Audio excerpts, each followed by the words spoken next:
guys, so this is my first video on the channel. Not too long ago, maybe last Friday, so about a week ago, I got my first deer and my second deer on the same hunt, and I wanted to record that, but it just didn't work out because, you know, it's your first deer. I was real nervous trying to get everything set up, and so I didn't get to film it, but I did get the heart, so I'm gonna try to cook that up and see if I can't make it look pretty good on YouTube. I'm not an expert, I've never done this before, but I just watched a video or two, and so I'm hoping I can get it done and get it done right. So y'all let me know in the comments if I did okay. All right, so the first thing I think I'm supposed to do is to cut some of this fat off the top. Now, like I said, I've never done this before, so y'all bear with me. I would be using my fillet knife, however, it was my tackle box and it smells like stink bait, so that was not a very pro move of me. And I don't really want to eat a knife that smells like stink bait because it's pretty bad. But so I've heard that you just go around, take off this this fat, because it's not good fat. It's like real waxy and not very palatable. So you just want to go around, I believe, and take off this layer of fat and take off the top of the heart, I believe. Y'all let me know if I'm doing this wrong, because I have one more heart, because like I said, I killed 2 deer, and I have the other one in there, and I'm ready to eat it, so I won't do that one right if I do this one wrong. Yeah, having my fillet knife would also be a really good thing right now, because this dude ain't the sharpest. So I'm just going to try to cut off those top muscles right there. Also, I have paper towels here just in case it gets bloody. I've had it soaking in some salt water. Got a lot of that blood out of there, I think. But, you know, just in case.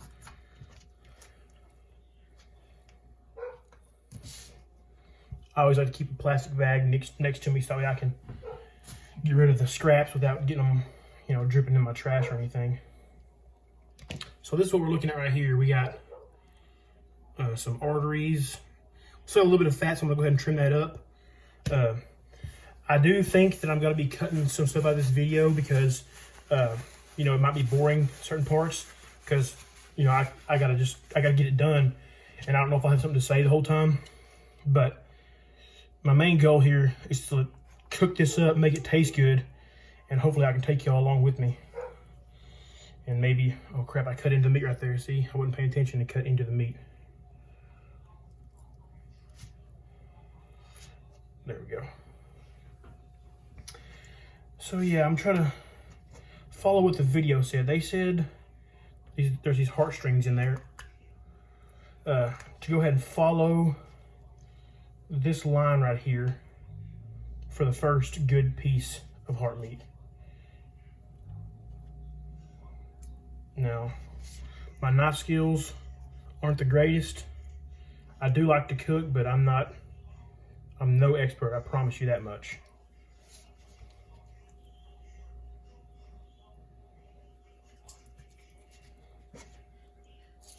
Right now I'm just following that line that comes down.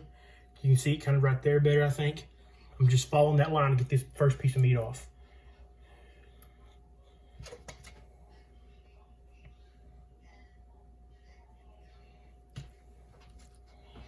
Hopefully y'all can see that. I will say it definitely smells like a deer. I mean, it seems like it kind of be obvious, but you know, I can smell that kind of a petting zoo type smell on it. Nothing like terrible. I'm not really squeamish about that stuff. I mean, I'm eating a deer heart, so.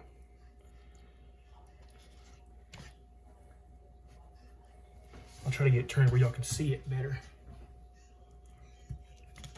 It's real hard, and this is my first time ever making a YouTube video about cooking or anything, so. But there you go. That's your first piece of meat right there. It's like a little steak, it looks like. Honestly, also a pretty good piece. I feel like I kind of did a pretty good job right there. Now this might be a little bit more difficult, but I think there is another, there's not really another line, but I guess I could just follow down through this on this line and open it up. I don't see another line. Maybe there was, but I just butchered it. I don't know. I did freeze this, and I heard after I did that from my uncle that, you know, you don't really want to freeze it because it tastes better fresh. So next time I definitely won't be freezing it because I don't want to, you know, I want it to be as good as possible when I try it for the first time. But here you can see I kind of opened it up like a book, and you can see all these little heartstrings in there. It's like tendons or something that are in the heart, I guess, to help it pump. I'm gonna go ahead and trim all this white stuff out because it's probably gonna be tough, and I want this to be as good as possible in my first try. I don't think anyone else in my family would try this. Maybe my little sisters, they're more into eating the weird stuff that I bring home. So they might try it, but they're not here right now, so y'all probably won't be able to see that on camera because they're at a parade. So, but anyway, I'm gonna try to get this trimmed up a little bit, and I'll see y'all here in a second once I get to the cooking process. All right, so now I got the meat, you know, processed up as good as I can. I cut a couple of small score marks just so the seasoning would adhere better.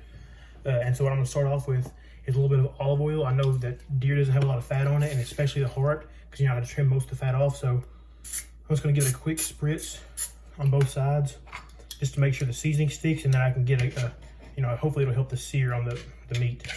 Hopefully it'll make it get a little bit more color on it. Because when I cook, I like there to be color. So I'm gonna flip it over, and I'm gonna keep it simple just because I want to taste the meat. So I'm gonna go with salt, pepper, and garlic powder. That's what I do when I want to kind of keep it simple. A lot of people might just go salt and pepper, but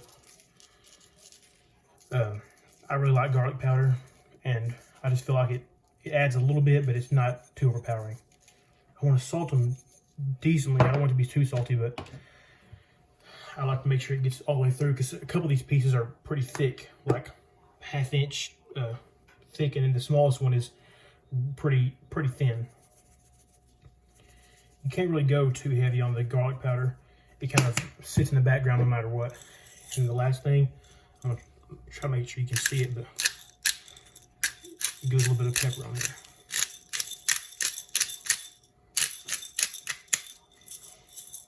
I'm always going to season both sides, and I already got I have a cast iron skillet over there preheating.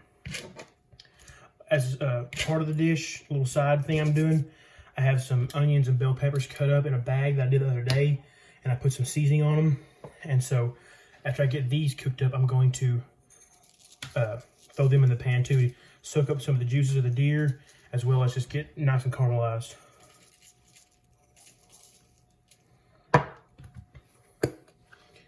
There are probably a lot of cooking videos on this channel because whatever I catch and kill, I'm definitely going to be cooking up. I might not get videos out all the time. You know, it might not be an extremely consistent thing just because, you know, I have to deal with the seasons, opening and closing. I'm not that great at hunting anyway, but y'all should stay tuned for some trapping videos, and I'm gonna hopefully go out and get another deer. I have one more tag to fill, and it can be a buck after November 14th, so y'all stay tuned for that as well. Dove hunting, I go out there a lot, so you know, if I go out there soon, then we can get a catch and cook with dove, because I love dove. I've cooked it before and I really like it. So I guess I'm gonna throw this in the pan. It should be hot enough, and yeah, I'll catch you guys over there. I'm using olive oil, which might not be a very smart choice just because it has a really low smoking point, and that means it's gonna burn faster. But it has better flavor than vegetable oil, so that's why I want to do it. So y'all just hang tight with me and let's hope it doesn't burn. So there we go, we got it in the pan. I'm going for medium rare because medium rare is what I always heard is the best. But like I said, I've never had this before, never tried it before. So I'm really hoping it turns out good. I want to make sure it has good contact because I want it to get that good browning on it. Alright guys, I just flipped the first one. You can't really tell on camera, but it does have a good amount of browning on it, good color, like not gray matter meat, but like good sear on the edge right there. It's really hard because it's kind of an uneven surface, so it's not really wanting to come in full contact. But Either way, I'm just gonna try to get it as best I can. I'm going to try to get the camera angle good too. These aren't flipped yet. These two aren't, but this one over here is. These are a little bit longer or a little bit thicker, so I'm gonna try to give them a little bit more time. I've also went ahead and kicked the heat down. I had it on 8, but since it's a electric stove and a cast iron skillet, you know, it likes to hold heat for a lot longer. So I want to go ahead and give it time to come down for the finishing of the meat, as well as for the bell peppers and onions. Go ahead and turn this bad boy over. Yeah, this has a pretty good amount of browning on it too. Good Maillard reaction. Yeah. Honestly, I'm looking forward to trying it. Sorry for the camera angle. I'm looking forward to trying it, but the way it's smelling, it smells really gamey. I don't necessarily hate gaminess, but I feel like when you clean the deer yourself and you smell it raw, it kind of makes the gaminess worse. But that's just my opinion. But overall, I mean, I'm sure it's going to be good. I don't mind the gaminess. I can definitely get through it.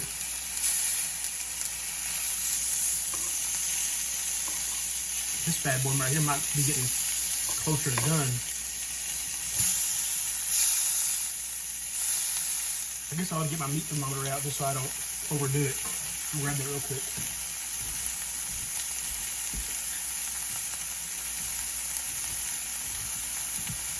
I guess for medium rare, we're looking for what, internal of 135 or so.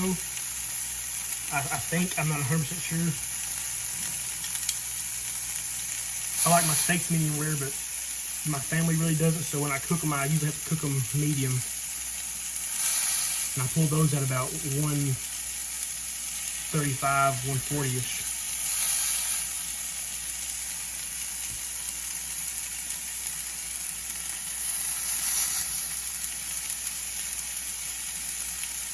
I'm glad y'all can kind of see what it's reading over here. Once it hits about 130, I'll probably pull it off at 130. So as you can see, it's at 117, 118. So yeah, it's got a little bit of ways to go. I'm gonna go ahead and give it a flip just so I can maybe cook a little bit more evenly. Yeah, this is looking actually pretty good. At this point, they kind of just look like little steaks, which I guess is what they are, but it's just a heart meat. So yeah, once we get closer to getting done, I'll let y'all know what's going on. All right, guys, I already pulled the other one off because it was a lot thinner. But these are getting up there. This one's getting done faster, but this one's just so much thicker than it. But they're both getting really close. I think this one's probably about done. It was running about 127, 128 when I just checked it before I turned the camera on. So I'm gonna give it a couple stands on the heat on its sides just to make sure the sides are nice and done, and then I'm gonna pull this one off.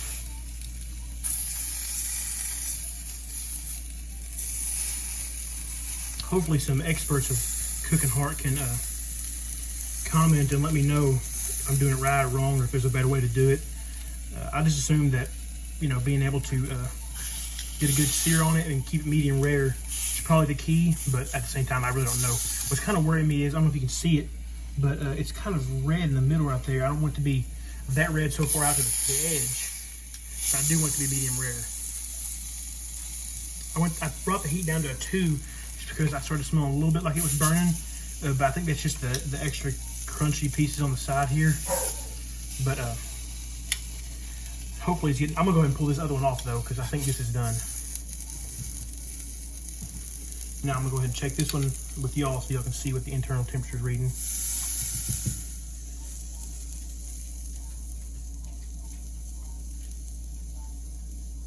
Well, it looks like it's jumping up there pretty quick.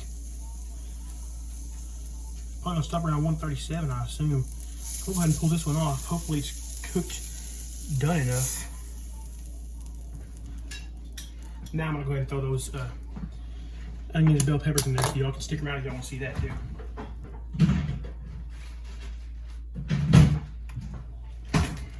This is what it looks like. It's kind of gross looking, I guess, because it's been in this bag for a couple days, maybe 2 or 3 days. But the reason why I was in here is because I didn't have time to cook it when I cut it up. I had to leave really quickly.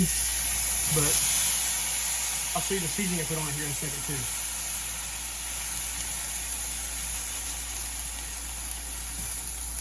It smells phenomenal. Man, I wish I could smell that. I think this is going to turn out just fine. I'm going to go ahead and add a little bit of butter in there.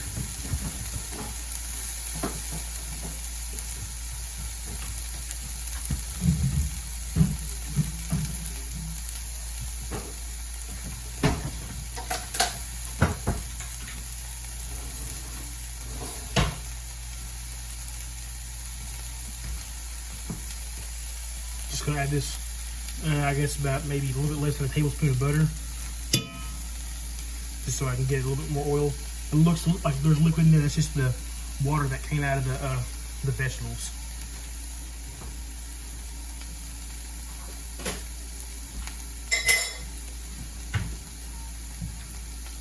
I'll go ahead and show you all the seasoning too. This is what I used on it. It's Malcolm Reed. I don't know if you'll watch him on YouTube, but Killer Hogs Barbecue, the barbecue rub. His YouTube channel is How to Barbecue Right. He's a man named Malcolm Reed. He's a real big guy with a big beard, so he's kind of hard to miss. But he cooks some fire-looking food on online and shows you how to do it step by step. So if that's something you're interested in, which, you know, watching this video you might really be, then I would definitely recommend him and his channel, because I'm telling you, he does competition barbecue, so you know it's got to be good, and it looks real good. He does stuff. I've seen him do alligator. I've seen him do ribeyes, pork loin, venison. I've seen him do all kinds of stuff. But yeah, you can find this barbecue rub at Walmart. It just recently got added to the shelves, and so I had to go try it out. But yeah, I'll hit you guys back when these vegetables get a little bit closer to being done. All right, guys, we're coming down the short rows, as my pastor would say, and I'm gonna probably call it right here on these vegetables and you know, the onions and the bell peppers. They're smelling great. They're looking great. It's kind of looking like a little fajita thing. I might cut these venison steaks into strips and eat them like fajitas, but I don't have any tortillas, which really sucks. But either way, I'm gonna go ahead and turn the heat off, and I'm going to probably gonna put the steaks back in the pan just so I can put the vegetables in the plate, so I can put the venison on top of the vegetables, and plus because it'll help reheat them. I guess they're not cold, but they've been in the microwave waiting. So I'm just gonna go ahead and plate this up real quick. You know, get a little bed of onions and peppers. And the good thing about this recipe is, I mean, well, first of all, you can do it with anything. You don't have to just have venison heart. You can do it with chicken, steak, pork, turkey, anything you want. You know, you just gotta put some peppers and onions with some seasoning on them in the pan, get them nice and caramelized. Yeah, hopefully this will reheat the venison nice and get it nice and hot, so it'll be better in this dish. Yeah, this is not meant to continue to cook it. This is just meant to get it reheated. Just make sure it's not cold when I get my first try of it.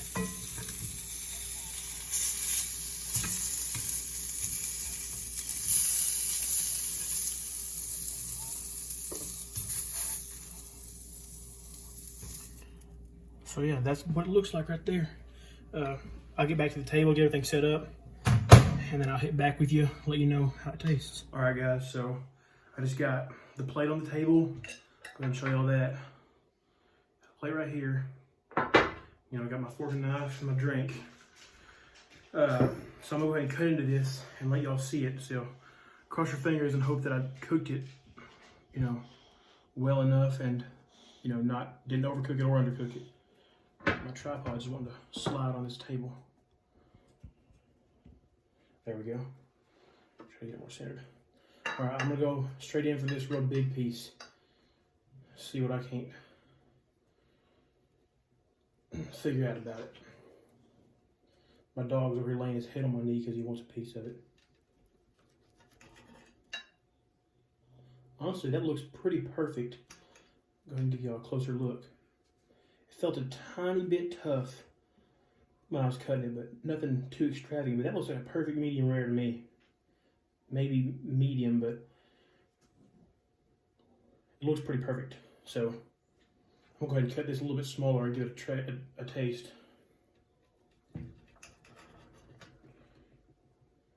It smells a little bit gamey, I can't lie. I'm not trying to be like gross and have y'all watch me eat or anything, but I'm just gonna try it on camera so you know I actually tried it.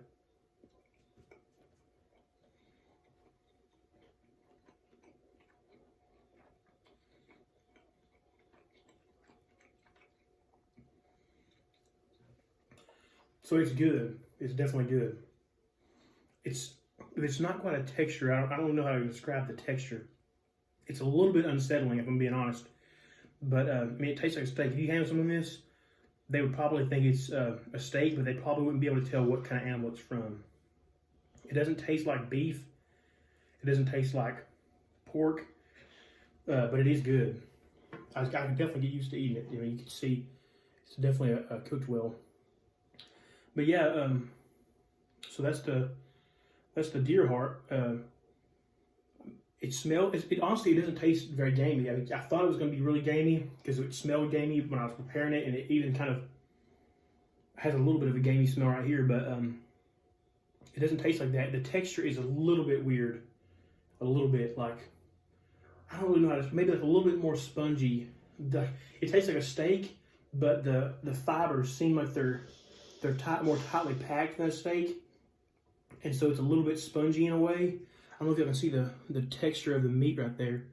Y'all might not be able to, but yeah, it's a little bit more fibrous than a steak, but it is good if you season it right and cook it right. I could definitely see this being an actual, you know, family meal. I mean, I know my family definitely wouldn't eat it, but I have no problem with it, and I'm the one that killed it. So thank you guys for watching. I'm gonna try to put more videos out, hopefully soon. You know, if y'all want to see more deer meat videos, I have tons of backstrap in my freezer there, and I'm thinking about making something new. So if y'all want to see a new, golly, actually idiot. So if y'all want to see a new video of me cooking a new recipe with deer backstrap, I have an idea. I haven't created it yet. I've never seen it anywhere else, but I have an idea for it. So if y'all want to see that, let me know. And hope y'all enjoyed this video. Hope I can put more out soon. And thanks for watching. All right, guys, one more thing before I go. So you can see how, you know, these are medium rare, which is what you want when you're eating a deer heart. But this smaller, thinner piece right here, I cut a little piece out of it. It's more of a medium. It's not quite medium rare. So I'm gonna go ahead and give this one a try and let y'all know, you know, maybe if you don't like medium rare meat, maybe you're wondering how it would taste if it's medium.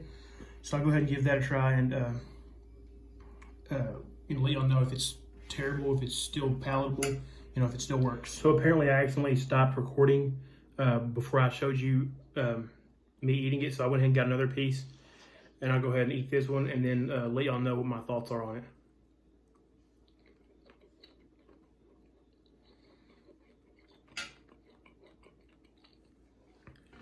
All right, so what I feel about it is, if you know you like deer heart, like you had it before, but you don't usually eat things medium rare, but you have been for deer heart, and you don't really like that, then you could probably bump it up to medium. But if you've never tried it before and you're unsure if you like it, and you're kind of squeamish sometimes, I would not recommend doing that because it's way better medium rare. It's more juicy, it's not as dry, and it's a lot more palatable when it's medium rare. But so I didn't hit record on that last piece for some reason. I don't know what happened. It just stopped recording. But so yeah, that'll be it for real this time. Like I said, I don't know for sure when the next video will be because I'm not very good at hunting, but I keep trying. I keep getting better. So if y'all want to see more recipes like backstrap and that sort of thing, let me know. I have a good recipe in mind. And yeah, so please like, subscribe, and stay tuned for the next one.